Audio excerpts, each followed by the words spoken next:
What happens when comedians have had enough? These hecklers found out the hard way when comics unleashed some of the most brutal takedowns ever seen, like the time Ricky Gervais put a disruptive drunk in his place. He was an inventor. Oh, go on, mate. Sorry. I can't do one-on-one. It's a big place. In a much smaller room, I'd still ignore you. Shush. But Ricky wasn't the only one who went all in, as Bill Burr wasn't about to let some loudmouth woman ruin his set either. Why is that? What is that?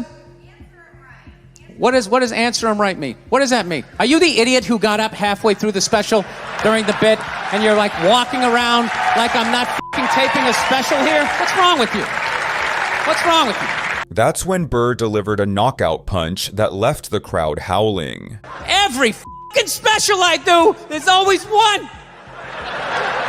Always right down the f***ing middle. Talking about hitting women, sweetheart. And I think you just added another reason. Jesus f***ing Christ. I love this. I'm not even in a relationship with her, and she's f***ing nagging me. And it didn't end there, as Akash Singh would also have to deal with a drunk Karen who couldn't keep it together. Shut up. Can you let me get to the f***ing joke? What are we talking about? Don't make sense. Who's to make sense? You're this drunk at 7:30, and you think they got the problem? It's a weeknight, dog. You ain't got no job to add. I know the answer to that. And when she interrupted the show again by spilling her drink, things only got messier. Who knocked over a drink? I think I know the answer to that question. We can kick her out whenever y'all want. I really don't give a f***. I'll pick up the tab. You done? We can have fun if you're done. I just need to make sure it's out of your system. No, I don't want to talk about you anymore. I just want to make sure you're done talking. But the real kicker was when the heckler's date threw her under the bus when she finally stormed out, and the crowd went wild. You can say it, dude, if you want to. I have no issue with you. Yeah, you're not involved. I love that she thought everyone was gonna leave with her, and everybody's like, thank God this left. How do you guys know her? Is she like a...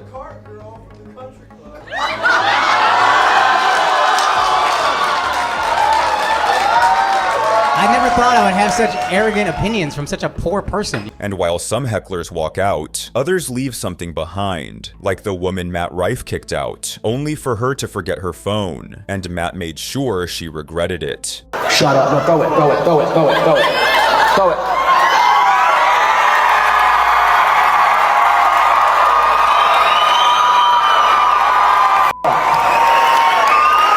There's a face code.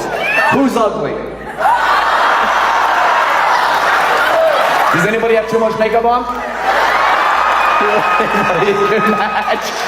You know what? You know what makes the most sense? This has an Android! Yet some hecklers just don't know when to back off. And Jimmy Carr was definitely losing patience with this next group. Seems quite... Why are you not sitting down? I'm going toilet. Are you allowed to go on your own? You sound like a fucking idiot. That brutal call-out should have been the end of it, but when they kept running their mouths, Jimmy had to stop the show and shut them down again. Hang on, I'm just going to deal with this for 1 second.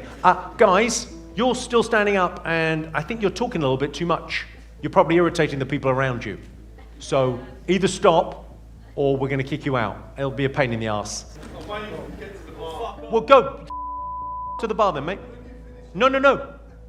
To the bar now. Security, go up there. But when the heckler's girlfriend got involved, Jimmy made sure she felt the heat too. The slightly drunken lady, I hope you're having a lovely time, but no more. No, but. Couldn't give a just shush. There's a lovely Australian phrase. The Aussies, they don't get enough credit for their phrasing. They use the language beautifully. Sometimes if a lady's a bit drunk and a bit loud, they'll say, stick a dick in it. Meanwhile, Andrew Schultz let it slide not once, but twice. But by the third interruption, the heckler got exactly what was coming to them. What's that, sweetheart? You're not smart. I don't think you're smart.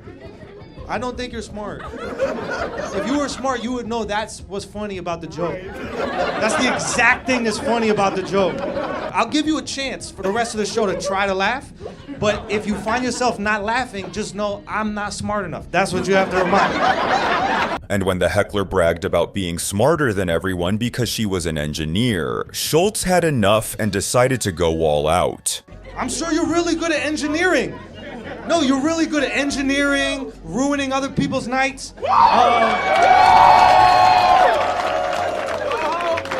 Being selfish. You got all those down, but humor is not for you. That's fair. And look, there is a place to go if you don't like humor. No, you shouldn't go to hell. Why would you go to hell? That's for funny people. You're not gonna ruin our time in hell too? But Steve Harvey was just hitting his stride when 3 rude hecklers decided to get up and walk out, right in the middle of his punchline. Hey, dog, where y'all going? This a movie we shooting. We just can't have the front row empty. Bring your ass back. Hey, dog, hey. Okay. But when they came back, Steve made them the butt of the joke instead. What you do for a living, Boogie? School, computer school. Computer school.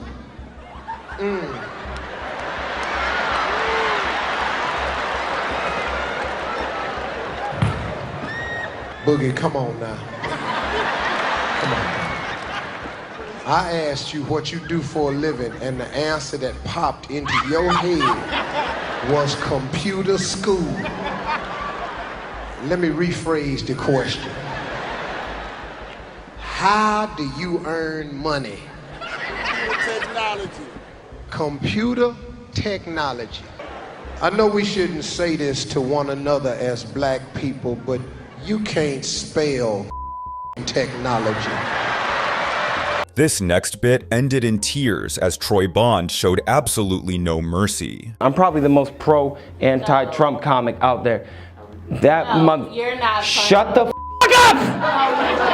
up! As a white guy trying to talk for black people. I'm not. Bitch, no, you're not. Yes, I wasn't. No, you were. You just tuned in. You were trying to. Well, you were trying to. For what? What are you upset about? It's not me. No, and shut up. Any black person that tried to laugh at his jokes, no. Stop having fun, motherfuckers! Go ahead, yeah, stop having fun.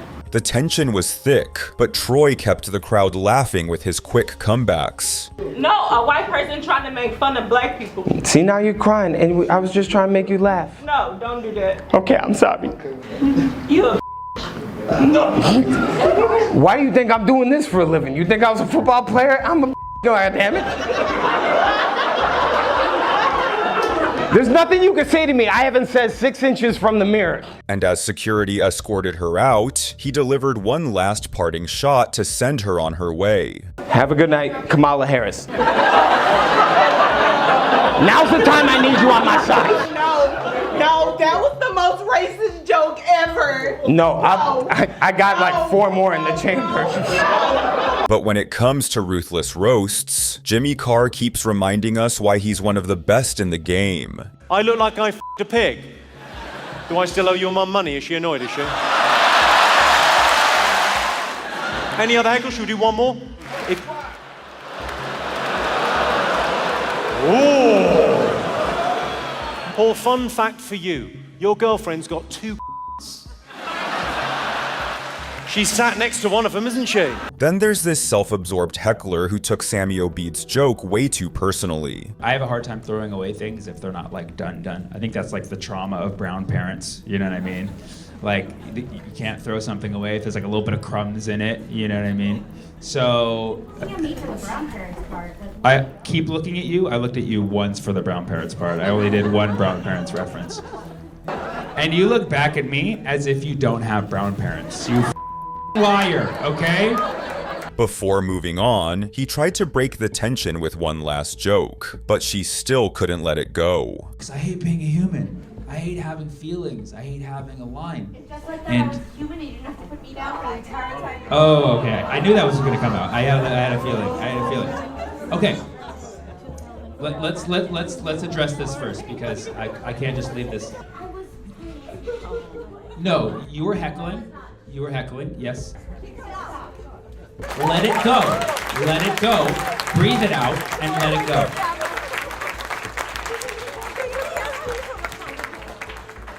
What's that? I'm an asshole.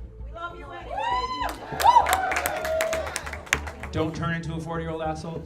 I've been an asshole my whole life, okay? Okay.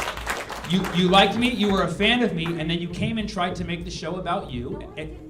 You're doing it right now. You're doing it right now. Up next, Bill Burr's back, proving he'll roast anyone, even if they're blind. You can't see him, you're blind? Jeez, well, thank you for bringing it all the way down to your goddamn. I didn't ask you about your eyesight. Jesus Christ, you got problems with your kidneys too? We can just turn this into a benefit? Most comedians might have backed off, but Burr doubled down instead. Well, first of all, you're not blind. You know what? You're looking around too much. You're not doing this shit. Like, first of all, you were blind. What the are you looking back at him for? You need to work on your fake blind shit. In one of the wildest moments, Matt Rife had to deal with a heckler who literally crashed the stage. God. Dog, can I help you? Jesus Christ. I mean, my security's on one, dog. Holy shit. As security hauled the guy off, Matt couldn't resist roasting the other guard who just stood there doing nothing. You guys didn't do anything. I could have been stabbed. You fired for sure. For sure fired, dog. I'm pretty sure I heard you say, there he goes. But while most hecklers only walk away with their egos bruised, this next guy got instant karma when he tried to brawl with a comedian. Raid, have a seat. Raid, have a seat. Raid, if you put your hands on me again, you're gonna regret it, okay? Go sit down. Go sit down. Despite getting warned, however, the heckler kept pushing his luck. You wonder why nobody likes you, bro? Start f***ing show, bring on the next comic, right now, and stop making fun of me. But just when it looked like things were about to get ugly, the comedian gave him a lesson of a lifetime. Listen, are you gonna start shooting me right now? What'd I tell you? He put his hands on me once, he was going to do it again.